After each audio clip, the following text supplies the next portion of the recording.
Le pastel a longtemps été oublié, mais c'est ici, dans une tannerie de Lectoure, dans le Gers, qu'il a retrouvé ses lettres de noblesse.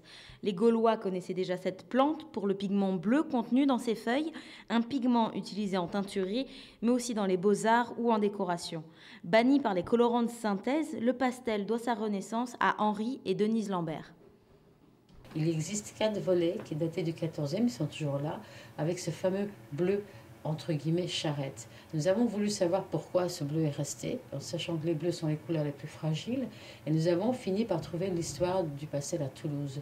Alors c'est plutôt le bâtiment qui nous a amené à rechercher une couleur qui n'existait plus, à au départ être passionné, puisqu'il faut être passionné, et à évidemment vaincre tous les problèmes que nous avons dû vaincre, puisqu'il n'y a pas eu de transmission et que la plante avait cessé d'exister. Le bleu du pastel est très difficile à obtenir. Après la macération des feuilles et la révélation du pigment par l'oxygène, on sèche une boue pour obtenir des cailloux de pigment pur. Ils seront utilisés dans les beaux-arts ou la décoration. Pour la teinture, c'est encore plus compliqué. Il faut retraiter les cailloux pour obtenir un concentré liquide dans lequel on plongera les tissus.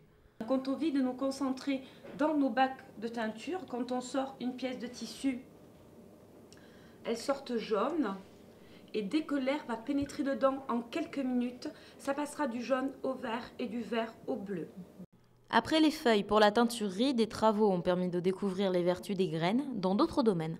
Les cosmétiques, ça va faire 8 ans. Il y a 8 ans, ils ont commencé les premières recherches sur la graine de pastel. Donc on a découvert beaucoup de vertus, notamment pour des problèmes de peau, psoriasis, eczéma, piqûres d'insectes, problèmes d'acné. Ça va faire 5 ans qu'on a développé toute une grande gamme de cosmétiques. Le pastel se diversifie et pas que dans la beauté. Ce colorant naturel trouve beaucoup d'autres applications, surtout dans cette période d'éco-responsabilité. Il est évident que l'écologie du futur va s'orienter vers des produits naturels sans pollution, sans polluants ou sans des produits chimiques. Et il existe d'ailleurs des possibilités de faire du plastique biodégradable. Mais si vous ne colorez pas ces plastiques biodégradables avec des colorants naturels, eh bien ça ne servira à rien. Dans la même veine, la société veut lancer la production à grande échelle d'une peinture automobile écologique testée sur cette voiture.